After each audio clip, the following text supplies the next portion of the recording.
Hello,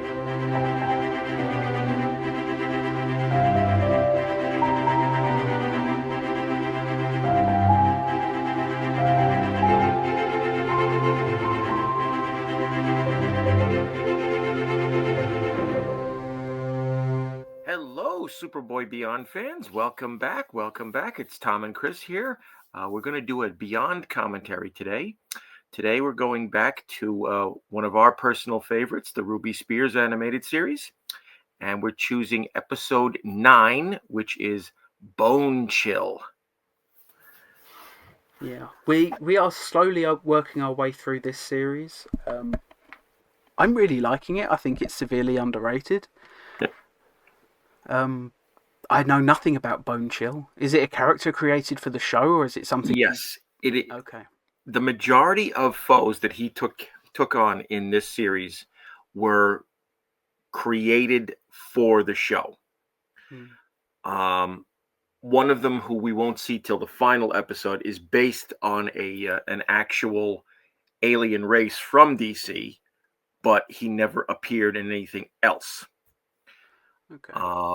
I have a sneaking suspicion that a lot of the characters, because this was during this was 1988, so this was still at the beginning of the John Byrne revamp, fairly still at the beginning. A lot of the characters they still hadn't finalized, which is why instead of Brainiac, we got Cybron a few episodes back. They probably didn't want it clashing too much with the current continuity, which is funny because we had the prankster, and he looks like the sort of Silver Bronze Age prankster, like almost 1-to-1. Well, and I think the prankster had just appeared in issue number 14, 15, or 16 of Superman. And Byrne he left him exactly as is. I guess that's how they got away with it then, I guess he was one of the ones that was finalised by now. Yeah. Or if it hadn't have come out by this point, I guess it must have been at least in the works. Yeah. Do you know if Bonechill is based on any DC characters? Because I know they sort of just did their own versions. He's not based on any particular DC character, but I have a sneaking suspicion that in his case, what they were doing was they were creating their own equivalent to Mxyzptlk without being Mxyzptlk. Okay. His powers are magic based. He's a human. And instead of creating whatever he wants, he actually takes monsters from like movies and posters and brings them to life. I like that. That's a fun power. Yeah. Reminds me a little bit of the episode special effects with creating the monsters from the movies. Pretty fun. Yep. So yeah. Should we get into this? Absolutely. Okay, why don't you explain to the audience how this all works, as if they don't already know? All right, for those of you just joining us, there is not going to be any clips of the video in our recording. This is not like a typical reaction video. There will be a very heavily filtered version right up there, okay? Just so you can keep in track with us, because we all know life happens. And I don't think I need to go any further than that. No, that's fine. It covers it. Yep. So I'm going to count you in with a 3, 2, 1, Bonechill. Okay. And we'll get started. So everybody get your DVDs ready. It's if you're using the DVD, obviously you probably are. It is disc 2 of Ruby Spears Superman, and it is episode 9 on the disc. It's the second episode. So I'm going to count you in with a 3, 2, 1, and then Bonechill. So 3, 2, 1, Bonechill.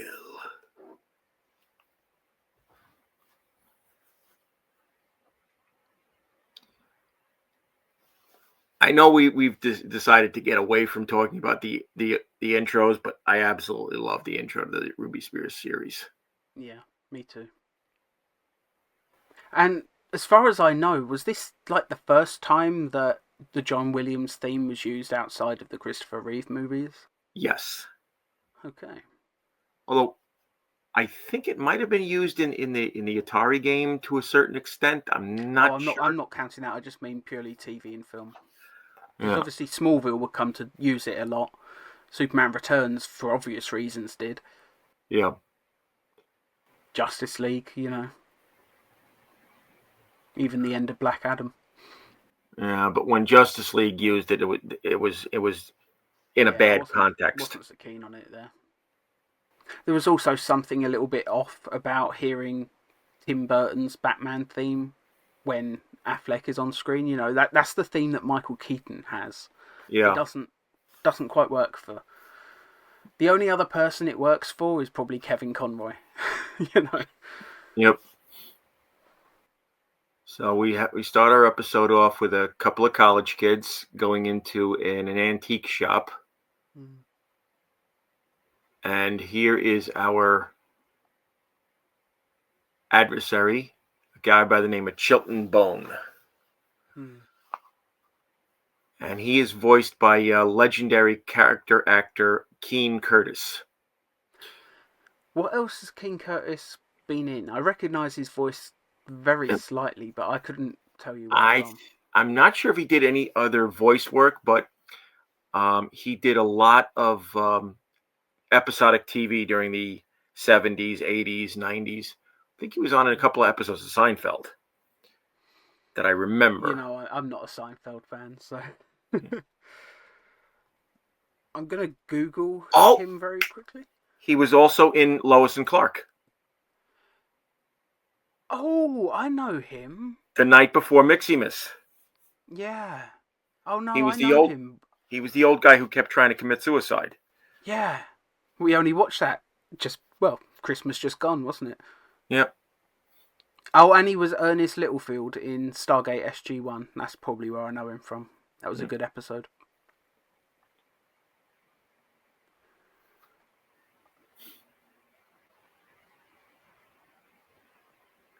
And he was in an episode of Star Trek Voyager as Old Man Number 2.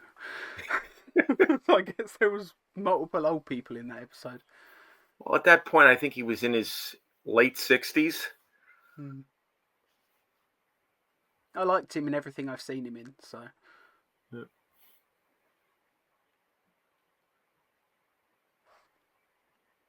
So Chilton Bones' thing is he used to work for the museum at the college, researching this thing called the Talisman of Ola, and he was fired, but he kept his obsession with the talisman, and now he's broken back in, and this is how I he like becomes Bonechill. Yeah, I like the design. Just giving him a slightly skull-like face, but it still looks close enough to like his human form that you can tell who it is. Yeah. Yeah, I like that. And You now know, he's the making the the mummies design come to is life. good. It's just, leaving the hat on him and keeping the hair is a little I off. I like that. I like it though. I think it actually, you know, it gives him personality beyond just being sort of a skeleton man, Yeah. and makes him still look kind of like his previous self. So now we see him bringing things to life. This is the only time in the episode where he's actually bringing things to life that actually originally were alive. Hmm.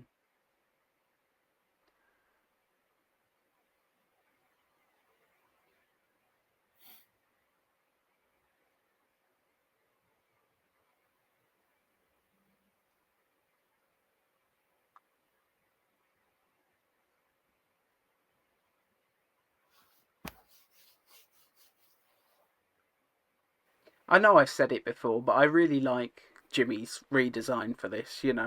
I do miss the bow tie, but just sticking him in a regular tie with a green jacket, it's just close enough to his sort of classic comic book look that it works. Yeah. I think if you're going to update Jimmy, that's a good way to do it. Yeah, plus in the Certainly first prefer that. episode, they updated him with, putting him on a skateboard. I can see Jimmy skateboarding. Yeah. And yeah, I prefer Jimmy's look in this over Lois and Clark when they just, after a certain point, they just kept putting him in. I think they were just bowling shirts most of the time, weren't they? Think so, yeah. And yet we never saw Jimmy go bowling. You think they do one episode, they could have created a supervillain, called the Bowler. Done some sort of Mystery Men style superpower stuff with the ball. That could have been fun. Yeah, we kind of already had something like that in Mystery Men. That Yeah, was Janine Garofalo. Yeah. That's what I just said, We could have had some fun sort of Jimmy antics with the ball and stuff. Yep. So he goes into an alley to transform back. And the four kids from the beginning kind of saw him with the amulet. So, supervillain logic here. They obviously must know exactly what's going on, so I have to kidnap them. Can't have any witnesses, that's for sure.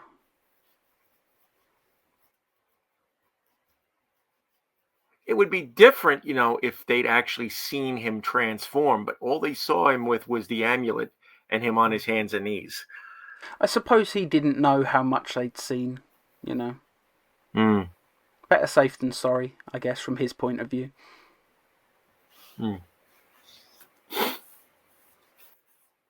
I do happen to like the design they gave to Lois in this. I do, yeah. I like her hairstyle. It's very similar to Terry Hatcher's hair in the first season of Lois and Clark. Yes, it's kind of like, it's the midway point between Margot Kidder and Terry Hatcher. Yeah. It's also nice as well that Clark asked Lois out just then as well, and she immediately said I'd love to and all of that. Like, it's nice that this version of Lois likes Clark as well as Superman. I guess it's showing that she's been working with him for some time by this point. Yep. That's an interesting monster with the big eyes. Looks vaguely alien. Yeah, it's from a poster for something called Mr. Nightmare. Which the design of it reminds me a lot of the druidic type characters from the movie The Seventh Seal. Yeah, I can see what you mean. I've never seen that movie, but I get what you mean. I like his voice as well. I wonder who they hired to do that voice, because either they edited it heavily to make it much, much deeper, or yeah. I would tend to think that it probably is an edit job.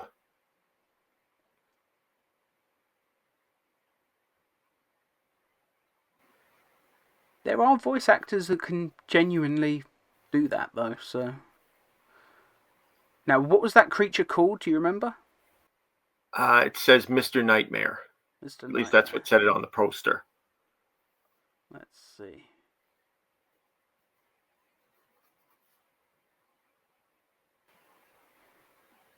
I guess he's uncredited, so never mind.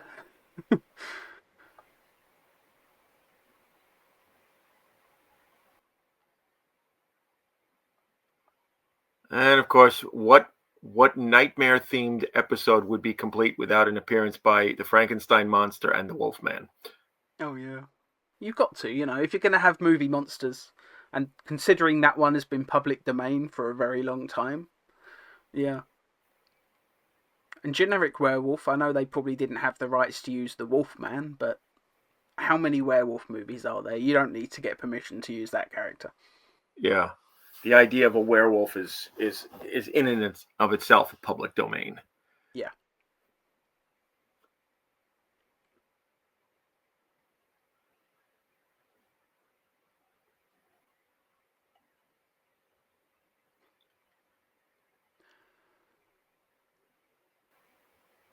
It's funny we were just talking about bowling and now here we are. At a bowling alley. Yeah.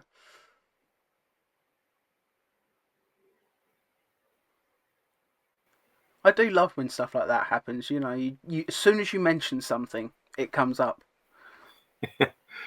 I mean, Jimmy's not bowling in the scene, but good enough. Yeah. And now we have another 1950s horror icon here, The Blob. the Blob, which I think just around this same time is when they did the remake of the Blob in the 80s. Mm. I like how it's animated as well. It's well animated. You can see where they've cut a few corners here and there, but yeah, it looks good.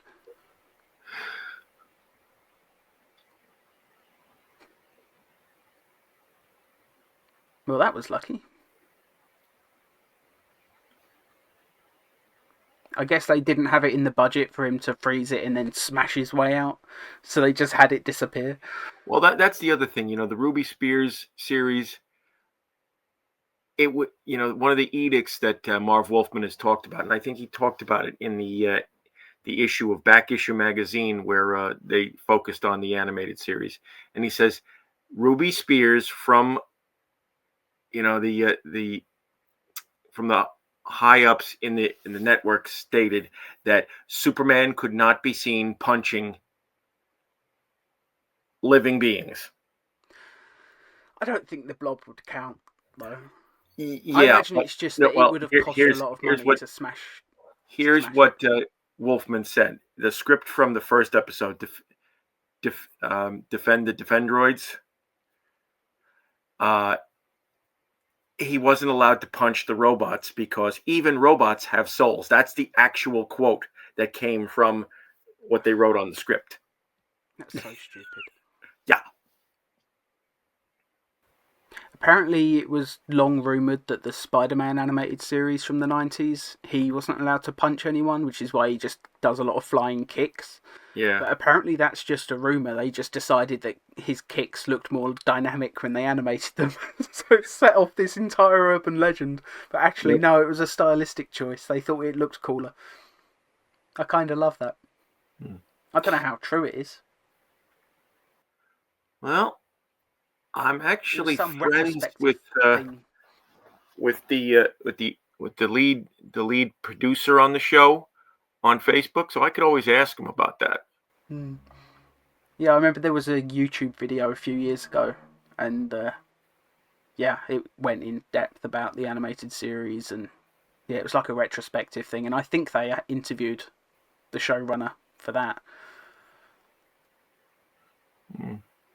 I seem to remember they even went into what they would have done if they'd got one more season, because apparently, there were a few things left up in the air story-wise. Yes. I think Mary Jane Watson was still missing at that point. Yeah. Like, he hadn't saved MJ yet. But really getting off topic, but yeah, it's another good animated series, It's a shame this channel is just DC. Because that could be fun to go to watch some Spider-Man at some point, but well, we could do it as a Beyond commentary. I suppose we could.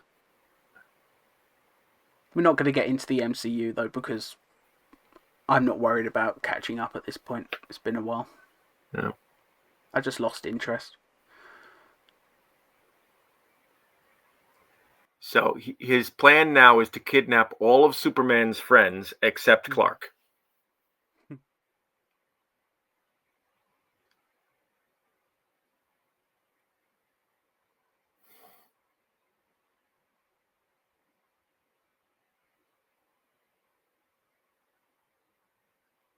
And if you look at the tortures he's got everybody in, it's very much inspired by Edgar Allan Poe stories.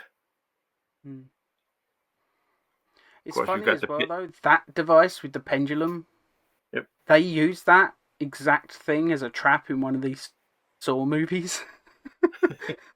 And it was a bloody good opening scene as well. Yeah.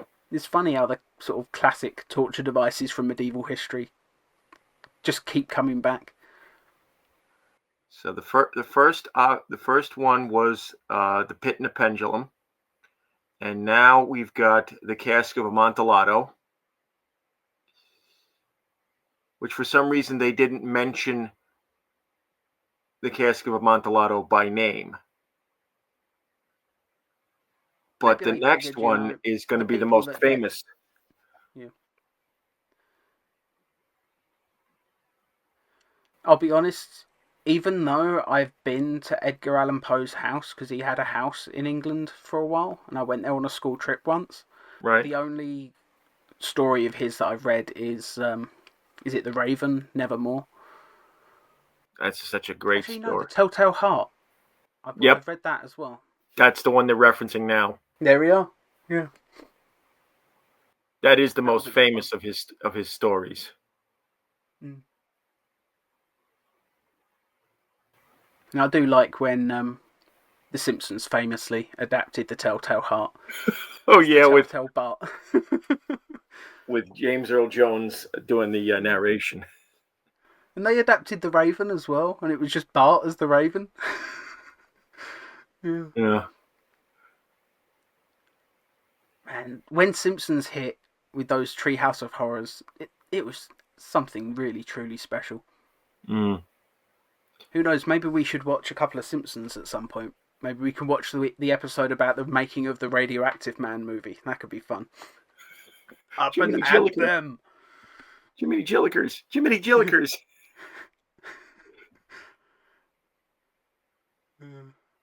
I love that episode.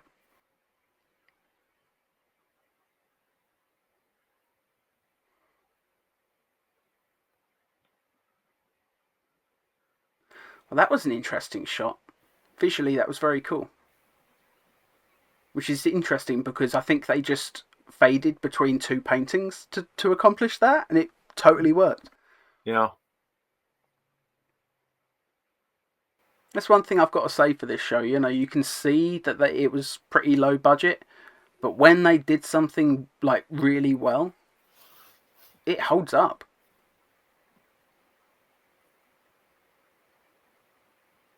Mm. And it's funny with these sort of legendary sort of creatures and demon looking things. I know Ruby Spears made a bunch of different shows. I wonder if they just reused any of these to save money. It's a possibility.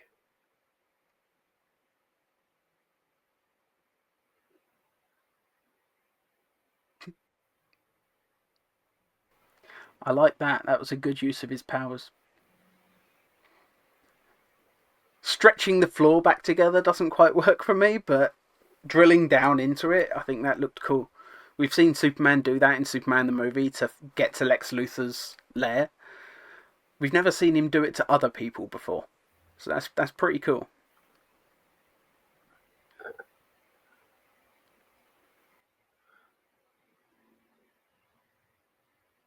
And so again, comic book logic. He just breaks the talisman, and Chilton Bone goes back to normal. Yep.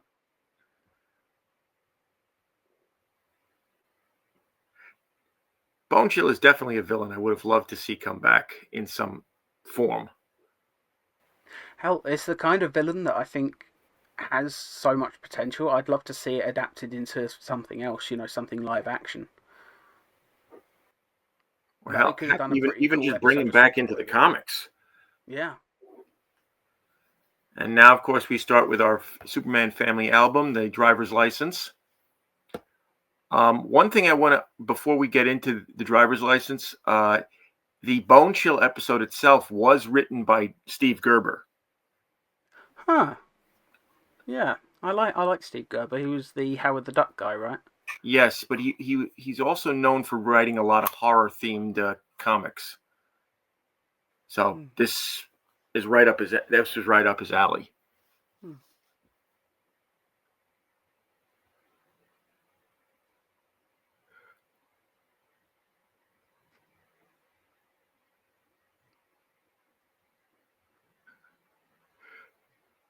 I like that. That was funny. Fun use of his powers. Yeah, but Jonathan's trying to teach him you Oh, can't I do know. that with cars.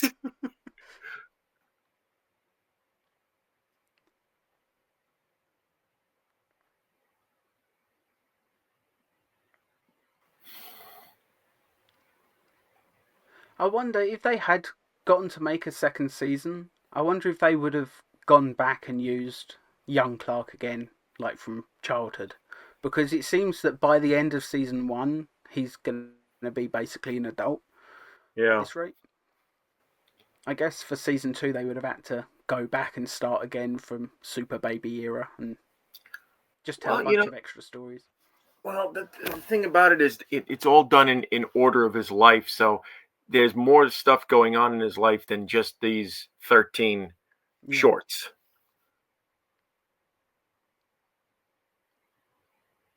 Or maybe if they did get a second season, they would have just dropped the family album stuff entirely. I'll have to ask Marv Wolfman about it one day. Definitely. Hell, it could have been fun. They could just do Superman the Secret Years type stuff. Just have all of the family album stuff be stuff that happened in college. It'd be very similar to Superboy's first couple of seasons, but who cares? There's plenty of story potential there.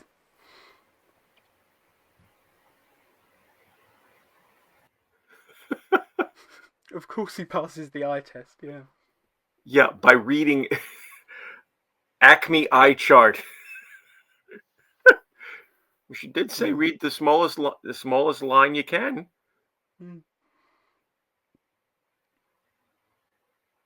Now, the voice of the driving instructor, I know from somewhere. I just don't know who it was.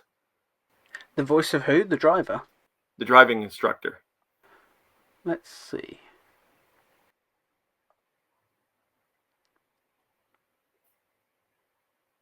Well, whoever it is went uncredited on IMDb.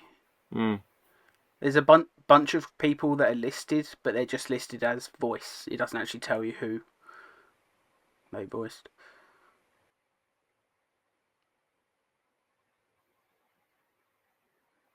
Oh well.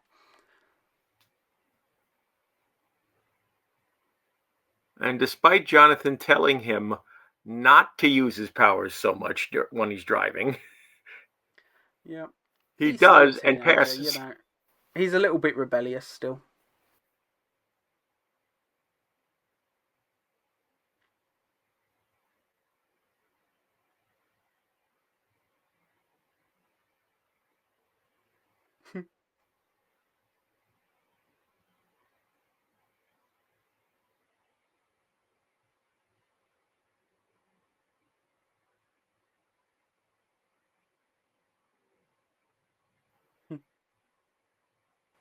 I liked that one. That was fun.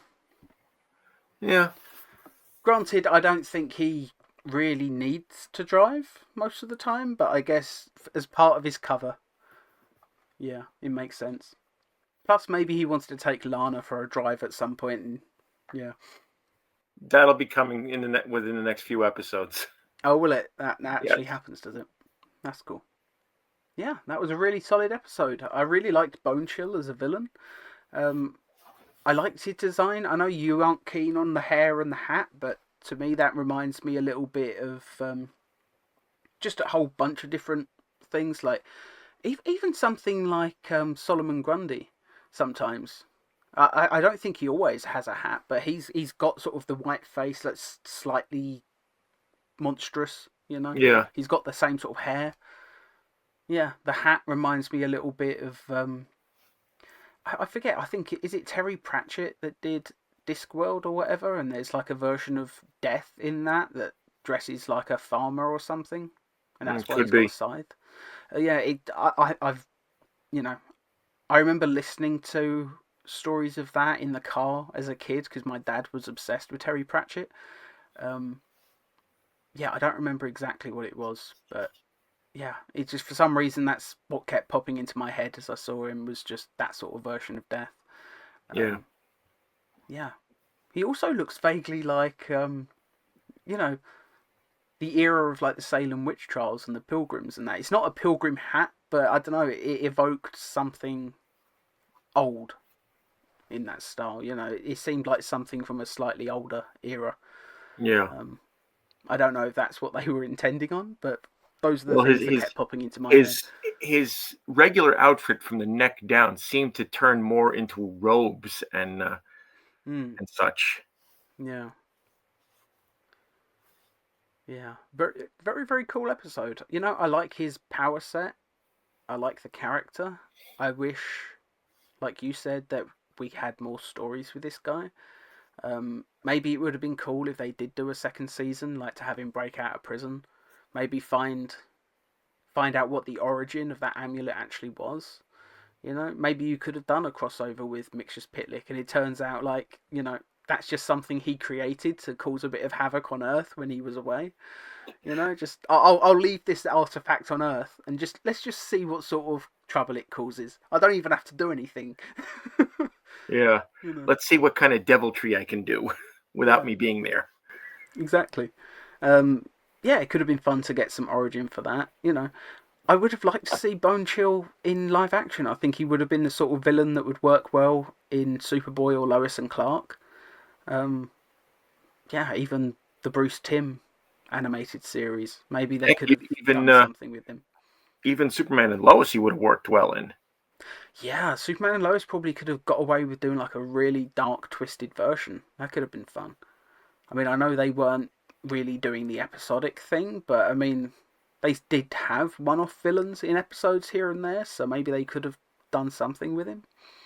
Yeah, would have been fun. Yeah. It's this kind of character that I think would work well in a movie, with a high budget to really use those visual effects, like hire the best makeup artists, the best visual effects teams, all of that. You could probably make a pretty awesome story with a character like that. Yeah. I think they probably would just go with Mixus Pitlick, to be honest. But I don't know how many people would actually go see a Mixus Pitlick Superman movie, though. Because I know he's a bit of a divisive character. Some people find him too silly. Yeah. Yeah, but you know what? As silly as he can also be very threatening. Oh, yeah. Definitely. Because I mean, his power set is insane. Like, you do not want to mess with Mixus Pitlick, He will absolutely wipe the floor with you. Yeah, I mean, yes, once Superman forces him back, all of his, deviltry tends to reverse itself. Mm. But there's still the possibility that Superman can't get him to go back. Yeah. I mean, let's face it. I know in the animated, Mixus Pixelated, he says, what does he say? I'm wise to your tricks now, I'm onto you, and all of this. And he's just like, it's not going to work this time. And of course, it does work, because Superman is still coming up with more and more ways to do it. But, yeah. The whole thing about Superman, dealing with Mixie is, yeah, at first it seems like, Mixie's got the upper hand. But Superman is always playing it like a game of chess. Hmm. He's playing a game of chess with basically an imp having a temper tantrum. Yeah, Mixie is very much sort of a spoiled kid, isn't he? Yeah. Yeah, I mean, I don't even really count him as a villain most of the time. Sometimes he absolutely is a villain, but most of the time he's just like Alan Moore's Whatever Happened to the Man of Tomorrow. Yeah. Yeah, or I mean, yeah, there's a ton of different stories where he's absolutely a villain, like in the Rebirth era of DC when they did Superman Reborn, and it turns out like he like kidnaps Lois and John, and Mixie's really really angry in that story because he thinks Superman abandoned him for a long time in like a prison, essentially. Yeah. Superman didn't even know he was there. He just sort of wondered why Mixie hadn't come to bother him in a while. So he didn't even know he was supposed to be saving him. But when Mixie breaks out, like, he is angry. Like, he is absolutely furious. And, like, yeah, he's pretty threatening in that. He's still funny, but he's pretty damn threatening. And he's one of those characters. You just need a good writer, really, with him. You need somebody who's adept at comedy for Mixie, but also adept at threat. And that's Mixie's deal. He is threatening, but he's also comedic. Mm. And I mean, there are other characters in Superman that have the same sort of thing, like the prankster. He's got to be funny, but he's also got to be pretty threatening. Like, the prankster is basically a murderer. Like, he's tried to kill people multiple times. Like, he tried to kill Morgan Edge in one issue that I just love when Morgan Edge is like, he's holed up in a hospital room, he can't even get out of bed, and Prankster comes in to kill him, and it's a great issue. But yeah, there's a ton of funny characters like that, even Lex Luthor back in the day had an episode. I think a lot of the tendency with some of the writers is they'll either swing one way or the other. They'll either make the character too threatening or too comedic. And a proof positive of that is when they did The Night Before Miximus. Yes, Howie Mandel did not do exactly the best performance. Yeah. I've seen him in better, okay? But they leaned more towards the comedy than the threat. Yeah. There was very little threat to him. Yeah. And it's except maybe one or two scenes. Yeah. And the resolution to that episode, that is the moment when he should have got threatening. It's like towards the end when Clark starts bringing Christmas back. That's when he should be getting frustrated. But it's like, no, he gets like a Christmas present or whatever, and he's just happy, and he's just the same as he was throughout the rest of the episode. But I think right towards the end of that episode, when his plan starts going wrong, he should have made a switch. And maybe that would have made... He should have been having a temper tantrum. Yeah, and you do not want to be around Mixie when he's having a temper tantrum, because... I mean, they still should have used that whole scene where they give him the present, but it says Kill Tipsy's him on it. Mm. But, that should have been given to him after he starts having that temper tantrum. Yeah, absolutely. Yeah, I mean, looking outside of DC as well, I mean, just look at, in Star Trek, the Squire of Gothos, who Trelane is a Q. People think Trelane might be a Q, and there is a book that I've read that's makes a pretty good argument for it. It's a pretty good story. But, he's a kid having a temper tantrum. And Kirk and Spock and that, yeah, they very nearly don't make it out of there, really. They get lucky a few times, I suppose at the end they really got lucky that the parents came to see what was going on. Yeah. Otherwise, who knows how much longer they would have been stuck there. But, yeah, that's how I would treat Mixie. He's just a spoiled kid having a temper tantrum. That's all he is, really. Yeah. And that's why he's dangerous, Also, there's that old Twilight Zone episode, isn't there, with the kid that can, like, he's got magical powers or something, and, like, the whole town is just absolutely shit scared of him. What was that episode called? I don't remember the episode, but it had Bill Mumy in it. Yeah, it's the Bill Mumy one. And they did a sequel to it when they did the 80s Twilight Zone, I believe. The 90s. Was it the 90s one? Yeah. Yeah. And I don't remember if Bill Mumy played the character again. He played the character in it, but he's as an adult, and now he has a daughter who has the same abilities. Huh. Okay, I'm going to have to seek that out. I knew that they made a sequel, I don't think I've ever seen it. Yeah. That's how you do a Mixie story, he's basically like that, people should be scared of him, really. Like, they should be playing along with all of his games, because you don't want to see what happens if you refuse, really. Yeah. I know we've been talking about Mixie for quite some time, but Bonechill is a very Mixie-like power set, He's just like a horror version of Mixie, I guess. Yes. Anyway, what do you want to give this out of 10? For me, it's an 8. I would agree. It's an 8. Yeah. I did briefly consider it being an 8.5, but I don't know. I just don't feel it ever quite reached that point. Maybe if the Kent Family album one was slightly better, even though I liked it. But if it was like a really, really great one, like some of the early ones, like I really loved the Circus one with the physical comedy. Yes. Him carrying the drinks, Yeah. 8 is a pretty respectable score nonetheless. What did you think? If you enjoyed this episode, let us know in the comments, like, what are your favourite bits from this episode in particular? What would you like to have seen if they did make a sequel to this episode? Like, what sort of story would you like Bonechill to have been in? I think that would be a pretty interesting thing just for me to read in the comments, to be honest. And Marv Wolfman, if you actually do watch our podcasts, please tell us what would have would plans have been for season 2 of the Ruby Spears animated series? Yeah, I seriously doubt that he does. You never know. But You never know. You never know. I guess you never know. But yeah, thank you all so much for watching. We'll see you next week. Goodbye.